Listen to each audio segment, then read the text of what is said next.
وال street general کا south Asia کا کورسپونڈنٹ ہے ڈینیل پیرل، اس کی تصویر ریلیز کی، گن پوائنٹ کے اوپر تصویر ریلیز کی، اور ساتھ میں اپنی ڈیمانڈز بھی انہوں نے. اسٹیٹ کا بہت پریشر تھا ایجنسیز کے اوپر کہ اس کیس کو جلد سے جلد نمٹایا جائے، کیونکہ ظاہر امریکن پریزیڈنٹ نے براہ راست مشرف صاحب سے بات کی تھی، اور امریکن سیکرٹری آف اسٹیٹ وغیرہ ان کا مسلسل وہ رہتا تھا.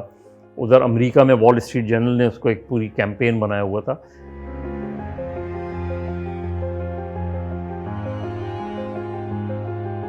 جنگ اخبار کے بیک پیج پہ بالکل ایک چھوٹی سی خبر چھپی تھی کہ ایک غیر ملکی صحافی لاپتہ. تو اس وقت اس اسٹوری کو ظاہر ہے کسی نے اتنا سیریس نہیں لیا. پھر جب یہ پتہ چلا کہ وہ وال اسٹریٹ جرنل کا ساؤتھ ایشیا کا کورسپونڈنٹ ہے ڈینیل پیرل، تو وہ پھر لوگوں نے کچھ ادھر ادھر معلومات کرنے شروع کی، لیکن وہ نہیں آیا. کچھ دنوں بعد میسج آیا تو پھر وہ اسٹوری ڈیولپ ہونی شروع ہوئی. ظاہر ہے انہوں نے اس کی تصویر ریلیز کی، گن پوائنٹ کے اوپر تصویر ریلیز کی، اور ساتھ میں اپنی ڈیمانڈز بھی انہوں نے. تو ہمارے لیے بھی پھر وہ ایک نمبر 1 اسٹوری بننی شروع ہو گئی. ویئر اباؤٹس کا نہیں پتہ چل رہا تھا.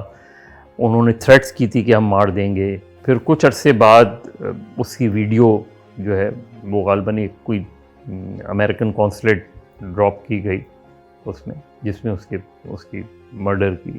لیکن اس سے پہلے، اس کی ویڈیو ڈراپ ہونے سے پہلے جو ہے وہ اوپر امریکن پریزیڈنٹ کا، پوری امریکن ایڈمنسٹریشن کا، جنرل مشرف پہ بہت زیادہ پریشر تھا. جنرل مشرف نے اپنی لوکل ایجنسیز کو مجھے ہر صورت میں جو ہے وہ بندہ چاہیے. جب شیخ عمر پکڑا گیا، کچھ کا خیال ہے کہ اس نے سرنڈر کیا، کچھ کا خیال ہے کہ ایک ارینجمنٹ ہوا تھا جس کے تحت اس کو، لیکن ان اینی وے جب اس نے پہلی مرتبہ اسے یہیں انسداد دہشت گردی کی عدالت اینٹی ٹیررزم کورٹ میں پیش کیا، تو اس نے اس کا ایک اسٹیٹمنٹ جو ہے عدالت میں جو اس نے دیا، جو اس کو کوٹ کیا اے پی نے، وہ خود بعد میں جا کے شیخ عمر نے اسے ڈینائی کیا کہ میں نے ایسی نہیں بات کی تھی. لیکن اینی وے اس وقت جب اس نے کہا تو وہ اسٹیٹمنٹ تھا کہ as far as I know Pearl is dead.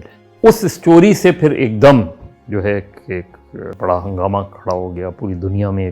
جب ویڈیو ملی تو پھر تو ظاہر ہے ایک پاکستان کی صحافتی تاریخ میں یہ پہلا واقعہ تھا کہ کسی کی گردن جو ہے وہ کاٹ دی اس جرنلسٹ وغیرہ کی. اس وقت جب شیخ عمر اریسٹ ہوا تھا، شیخ عمر سے پہلے 3 لڑکے اور وہ کراچی سے اریسٹ ہوئے تھے. اس میں ایک فہد نسیم تھا، ایک سلمان ثاقب تھا، اور ایک اور کوئی تھا، اس وقت مجھے نام رجسٹر نہیں ہو رہا، لیکن وہ کسی پولیس والے کا رشتہ دار وغیرہ تھا. وہ لوگ چونکہ انٹرنیٹ پہ کام کرتے تھے، ان کو انٹرنیٹ کنیکشن سے اس میں، اور اس پہ جو ہے وہ یہاں جو CPLC ہے اس نے بہت کام اس کے اوپر کیا تھا، اس کے سارے اوپر. اور وہ پورا انہوں نے ایک مرتبہ وہ میپ بھی دکھایا تھا کہ کس طریقے سے ٹیلی فون کالز وغیرہ جو ہے ٹریس کر کے وہ پہنچے تھے شیخ عمر تک. پھر اس میں اس سے کنیکٹڈ بہت سے لوگ پکڑے گئے. سارے لوگوں کو تو پروسیکیوٹ نہیں کیا گیا، کچھ لوگوں کو چھوڑ دیا گیا، کچھ لوگ جو ہے وہ رہے. جیسے جس کے کمپاؤنڈ میں اس کو مارا گیا تھا، لایا گیا تھا، اور پھر پوری ایک ویڈیو بنائی گئی تھی اور پیر پکڑے گئے تھے وہ. اور اس کے بعد میں بھی یہ خبریں آئیں کہ وہ جس نے قتل کیا وہ خالد شیخ محمد تھا، اور جس نے غالباً ٹانگ پکڑی تھی وہ شاید فضل کریم تھا، لیکن فضل کریم واز نیور چارج. اس زمانے میں جو وکیل، جو پبلک پروسیکیوٹر تھے راجہ قریشی، ان سے میری ملاقات ہوتی رہتی تھی. تو ان سے میں نے ایک مرتبہ پوچھا تھا کہ جو اور لوگ گرفتار ہیں ان کو کیوں نہیں. تو اس نے کہا کہ کیونکہ اس میں اگر ہم مرڈر کے کیس کی طرف جاتے تو پھر ویپن ریکور کرنا ہوتا، وہ کرنا ہوتا، تو اس میں ٹائم لگتا. تو ہم نے کانسپریسی ٹو کل کو وہ رکھا اس میں. جب اس کو سزا ہوئی ہے غالباً 15 جون 2002 کو، اور اس سے اندازہ کیا جا سکتا ہے کہ کتنی جلدی ٹرائل کمپلیٹ ہوا. یعنی فروری کے اینڈ یا مارچ میں اس کا وہ ہو گیا تھا، اور پھر ٹرائل جلدی سے اینٹی ٹیررزم کورٹ میں حیدرآباد میں یہاں بھی کراچی سینٹرل جیل میں ٹرائل ہوتا تھا، پھر حیدرآباد سینٹرل جیل شفٹ کر دیا گیا، سیکیورٹی وغیرہ کے معاملات تھے. تو جس دن اس کو سزا سنائی کی تھی، تو وہ جو سزا والی خبر تھی وہ میں نے ہی بریک کی تھی.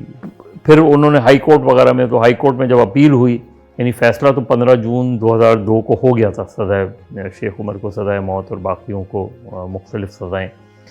لیکن پھر ہائی کورٹ میں جب اپیل ہوئی تو وہ اپیل پھر سالوں چلتی رہی. Recovery of a dead body which is cut into 10 pieces, including the skull. The examination of the dead body reveals that it is not, none of the parts is identified. جو high court میں appeal پڑی رہی اتنے سالوں، اس کی اگر file آپ دیکھیں تو آپ کو اندازہ ہوتا ہے کہ شاید دونوں ہی پارٹیوں کے درمیان ایک طرح کا ایک کنسرن پایا جاتا تھا کہ جی ڈیلے کرتے رہو. 2002 سے آپ تصور کر لیں کہ 15 16 17 سال جو اینٹی ٹیررزم لاء کے تحت جو ہے وہ مہینوں میں فیصلہ ہونا چاہیے تھا، اس کو اتنے سال لگے. تو اس میں انٹرسٹ ختم ہو گیا تھا.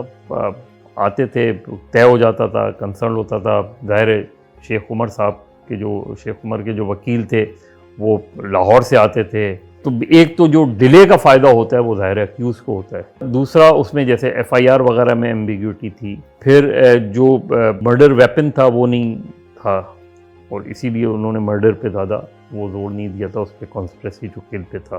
جو لیپ ٹاپ وغیرہ تھا اس کی بھی کانفلکٹ رہا کہ لیپ ٹاپ کب ریکور ہوا، وہ یہ ہوا.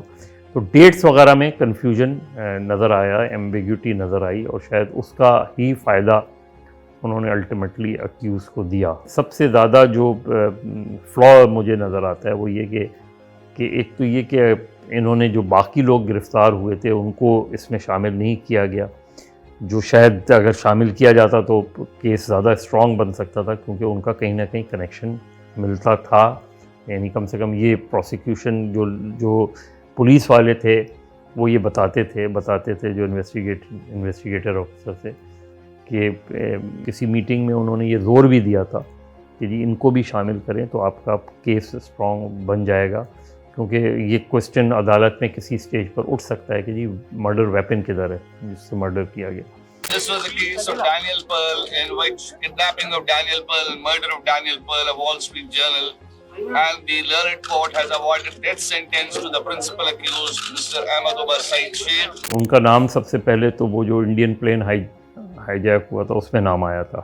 ظاہر جو لوگ اس میں ریلیز ہوئے تھے ان میں مولانا مسعود اظہر، فضل الرحمان خلیل، اور یہ شیخ احمد سعید شیخ وہ تھا. تو اس کے بعد اس طریقے سے یہاں آ کے ایکٹیویٹی کرنا وہ بہرحال سسپیشنس تو ہیں اس کی، کہ اس کے بعد ان سارے لوگوں کو جو ادھر سے وہ آئے تھے ان کو جو ہے کیا پراپرلی انٹیروگیٹ کیا گیا، انویسٹیگیٹ کیا گیا اس سارے واقعے کے دوران. وہ اپنی جگہ سوالات موجود ہیں، لیکن as such Sheikh Omar was not an easy person جو انٹیروگیٹرز بتاتے تھے.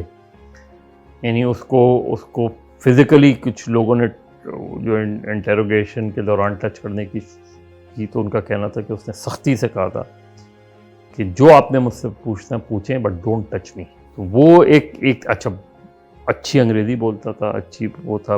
ادروائز جو ہے وہ اس کے بعد جو اس نے جیل میں زندگی گزاری ہے وہ بالکل ایک الگ کہانی ہے کہ جیل میں پھر وہ ہو گیا.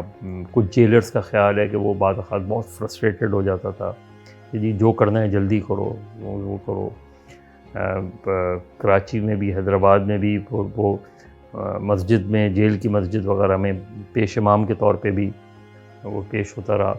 تو ایک ظاہر ہے جو ہے اس پورے عرصے میں جو اس کی مینٹل کنڈیشنز تھی وہ بھی ان جیلرز کے مطابق وہ بہت زیادہ اسٹیبل نہیں رہی. اس میں وہ جس طریقے سے شروع میں جو کانفیڈنس لیول تھا اس کا وہ کانفیڈنس لیول وہ نہیں ہوا. بیچ میں یہ واقعات بھی ہوئے کہ اس کے پریزن سیل سے کوئی 9 غیر ملکی سمز برآمد ہوئیں بیچ کے اندر. اس نے زرداری صاحب کو فون کر کے جو ہے والا واقعہ بھی بڑا مشہور ہے اس میں.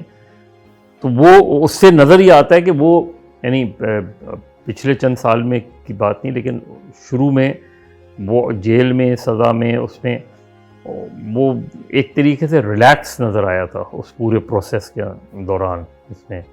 تو وہ لگتا ہی ہے کہ وہ اس سے جو بھی اپنا اس کا بلیو ہے اس سے بڑا اسٹرانگلی وہ اسٹینڈ کر رہا تھا. لیکن پچھلے چند سالوں میں 4-5 سالوں میں جو وہاں کے جیلرز حیدرآباد کے اور کراچی کے بتاتے ہیں کہ وہ کافی ڈسٹرب تھا. When I was serving in Karachi, As the regional security officer there for the Diplomatic Security Service, the Daniel Pearl case came about. I received a phone call at 7:10 in the morning from a woman named Azra Nomani. And Azra was working with Daniel Pearl. Daniel's wife, Marianne, was at the house where Azra and Danny worked for the Wall Street Journal. They were interested in getting an interview with Richard Reed, actually the person that Richard Reed had stayed with in Lahore, Pakistan, a gentleman by the name of Sheikh Gilani. And Sheikh Gilani was allegedly the head of a less-known terrorist organization that was actually taken off the terrorist list in 2000, named Al-Fuqra.